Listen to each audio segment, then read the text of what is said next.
Mr. Worry, thank you so much for joining me in this podcast episode. Really appreciate it. How are you today? I'm doing great, thank you. Yeah, super excited to have a conversation with you and learn more about yourself, your journey into business, how you established your businesses, then sold it, and now you're helping other people to do the same thing. So if you can start off when did you decide to start with your own business, being an entrepreneur for yourself, without choosing working for someone else, and then we can go about how you built it, the obstacle you had to go through, or how you started off. So let's start with when did you decide to being your own boss? Yeah, sure. So I was probably around 15 or 16 is when I started to do printing business cards. At that time, I would have been at school. But when I left school, then I wasn't very good at school. So I Mhm. didn't like school very much. I started to work for around 17. I started to work for a guy who was doing carpet cleaning. And he owned a franchise in Chemdry. Chemdry is a popular carpet cleaning business. And he basically got me to start to run the business. So I was doing the cleaning, I was doing the looking for the business, pubs, restaurants, so forth. And Yeah, then he became ill. He went into hospital. So he asked me to continuously run the business for him, and I was doing everything. And then he offered to buy for me to buy it from him, which I did. And then when I started to see that that was going well, I bought a second franchise in the same business, and then I bought a third franchise in the same business, just expanded in areas. yeah, And then I got my brother involved. I hung around in that for almost 10 years. Did a lot of big commercial work, a lot of five-star hotels and hotel groups, Irish Ferries, which is the ferry that goes between Ireland and the UK. I used to do a lot of work for them, going back and forward. And then I sold that after 10 years, and I got involved with another franchise in the UK called Dino Group. hmm Um, Now, originally, Dino Group were owned by a guy called Jim Zocknall, and he had owned them for a long time, but then he sold to British Gas. British Gas became the new owners. At that stage, we had built up a considerable amount of business. Now, when I talk about Dino, I'm talking about under the brand name. So we were security, had a security Okay. franchise. Yeah. So we built that up, and that grew to quite a considerable business.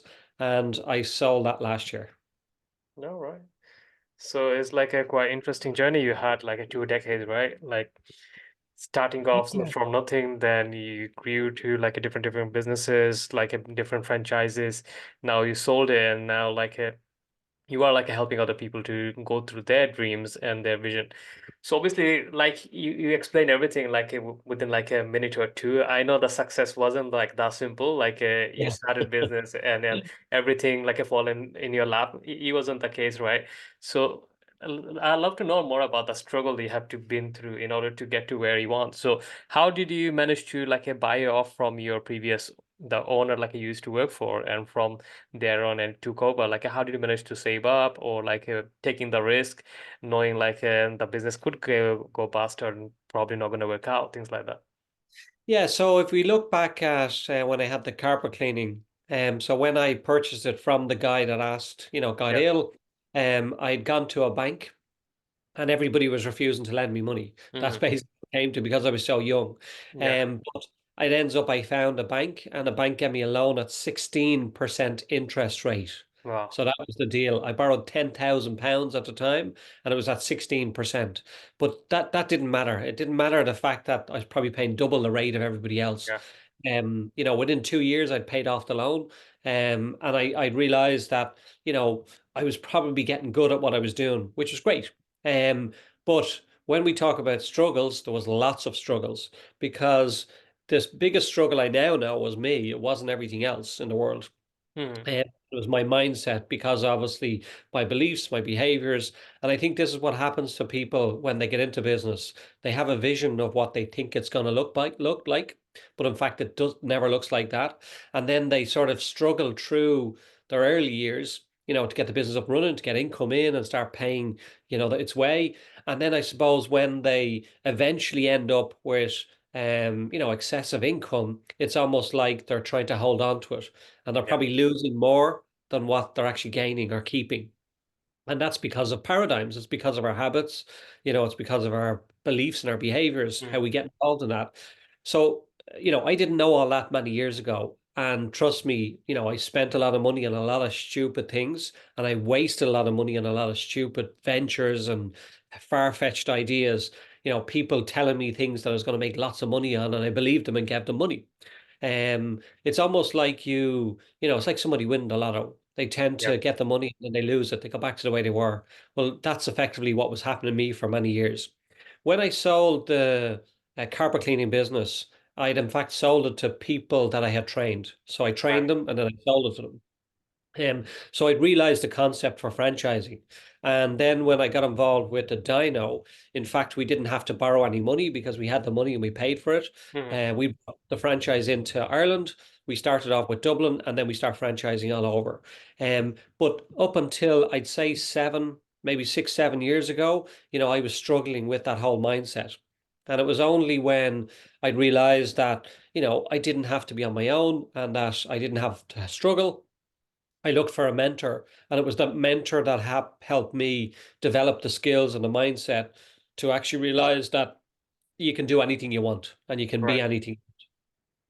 Interesting. So obviously the path wasn't easy. Like you mentioned, you had to borrow money from a bank, and there is a like refusal after refusal. And even though you found one, like there was like a double the interest, like what normally other bank would pay for, like to someone like who's more experienced or like just got some establishment. And like you said, like you have to work on your mindset a lot of it. Like you have to hire someone, and eventually now you believe like anything possible you can do so much like like now there is no limit, only limit is yourself. So what did you do differently on your mindset, like how did you build the muscle, like and now you can do anything, like you believe in it? Yeah, so I suppose, when we look at my entrepreneur life, I've had two seven-figure businesses. The last one I had was multiple seven figures. And of course I got offers to buy it because I'd realized that, you can develop the skill to do whatever you want. So I actually almost manifested the sale of my own business because I put a figure on it that I wanted, and that's what I sold it for. Hmm. So some people say that's a bit off the wall, but the truth is you can do it. It's there. I've done it several times in many different forms for the last 7 years since I've started to take control of my mind. Yeah. What I always say to somebody is it's about controlling your emotions and your feelings. And it's about being in control of it. So not like being led by, the outside world dictating your inner world. You have to dictate the outer world, and then you're in control. But you first have to believe it's possible. Right. And to believe something, you've got to do it over and over again to create the belief to make it happen. And, that's why you see a lot of successful people. And this is what I find with people now, I now coach and help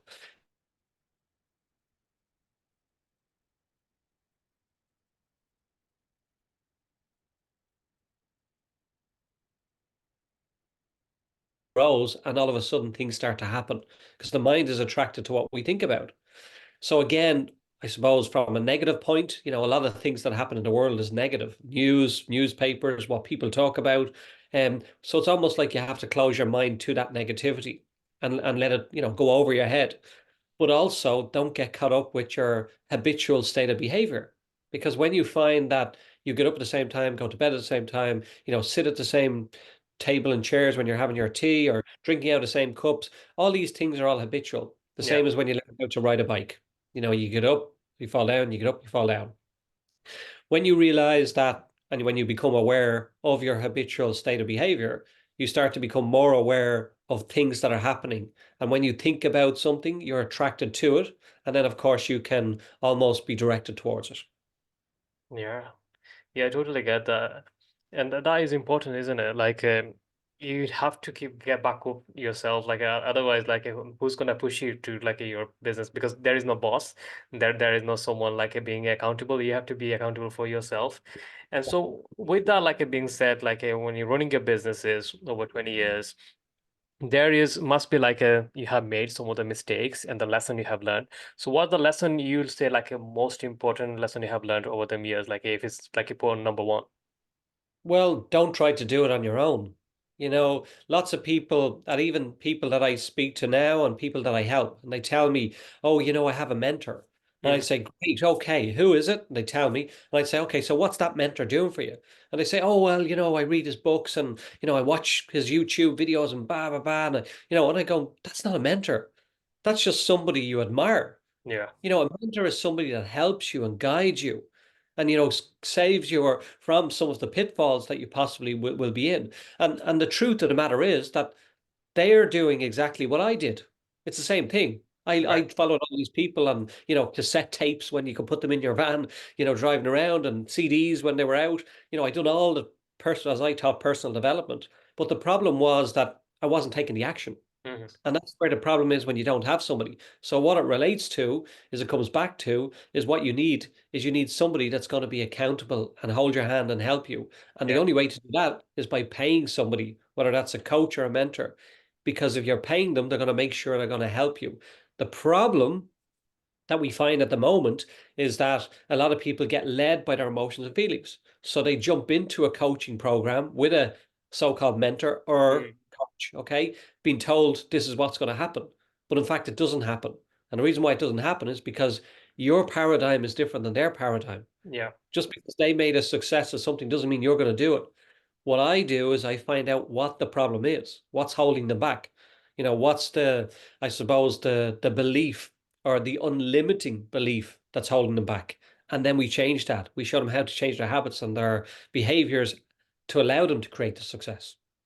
Yeah, that's totally true, isn't it? Like, everyone's success is different, and you have to know like where you standpoint, because someone like just taking a coaching from you, like they cannot compare with you, like if they're 30 years old and competing with, like they just started their business and you already doing the business for 20 years.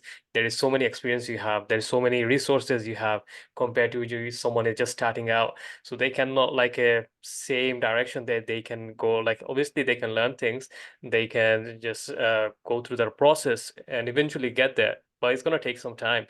And a lot of time, like what happens, the mentor you talk about, like those mentor, like they have never run a business before, they have a zero knowledge about business before, and they just learned it from someone else, got some certification, and they starting and calling themselves a business coach. They're not running any kind of business itself, like a managing and thing. It's like a similar to like a university professors or teachers like that. Like they never run a business, and they don't Yeah. know like how does it feel like when you're not getting your loan, and how you can ask people and borrow money from it, and that struggle, the pain, like how you're gonna pay for your employees tomorrow and next morning, and you don't know that kind of pressure. They never gone through that. So pressure moment it creates like a leader, right? Like that moment, like like how you're gonna make the right decision or wrong decision, it determine like a business future.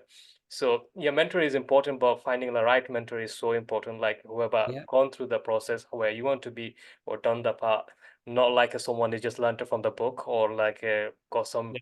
teaching from some other coaches who run the successful business. But the coach you're hiring, he have no clue about running a whole business. So if someone is starting out their own business and they wants to go with it, like they need help or support, or like they thinking like this is the time I want to take the leap and take my business to the next level, or like quit my job, whatever that may be. Like what would be like your one advice you can give to someone aspiring like entrepreneurs? Okay, so the one thing that, and again, I can go from experience here because I've been there. Um, you know, when I started out, I never wanted to pay anybody to give me help. I wanted to do it all on my own. And that was the first mistake that I made. It's been, I suppose, ignorant to the fact that knowledge is important. Yeah. So Napoleon Hill talks about it in Think and Grow Rich. If you need to get expert advice, you go to the expert. Now there is a caveat in that, which is, you need to pick the right expert. That's what the important thing is. Mm, You don't go to somebody that's going to give you an opinion. Go to somebody who's going to give you a fact.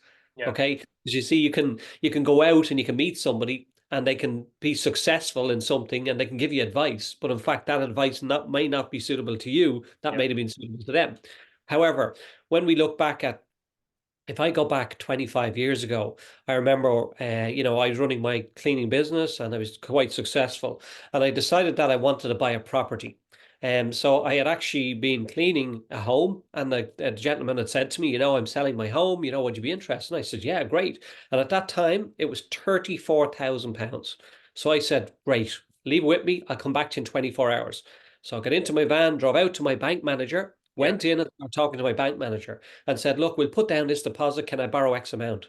My bank manager turned around and said to me, if I was you, I wouldn't buy a property in that area. It's not so good. And I went, okay, thank you very much. Really appreciate that. I left, went to the guy and said, look, I'm sorry, I'm not interested. Mm. 3 months later, that property had rocketed in price. Okay.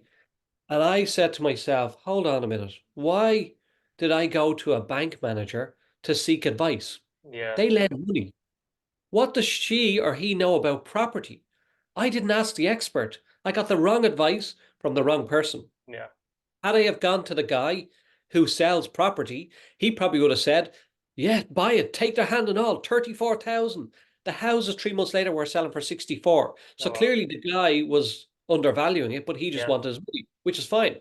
Um, I didn't know any different. I thought I, was going to get a great deal. But what the lesson here is that I asked for advice from the wrong person.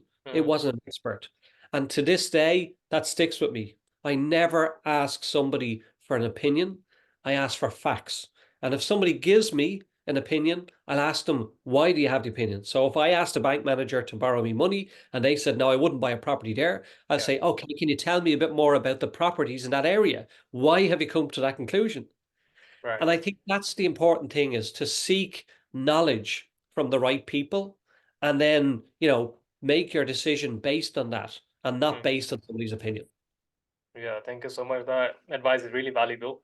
So obviously, with your experience, like you can sharing that. So that's great, Barry. We're nearly coming to end this podcast. So those who's listening, if anyone wants to learn more about yourself, your business, where is the best place to find you? Facebook, Barry Lynch's, you'll find me there. I have a lot of resources I throw for free as well. Workingonyourbusiness.com. Go there. You can see some free resources and LinkedIn. Just look up Barry Lynch Dublin and you'll get me. That's great. Thank you so much for those information. So I wish you best of luck with your business, your personal life. You have a wonderful year ahead.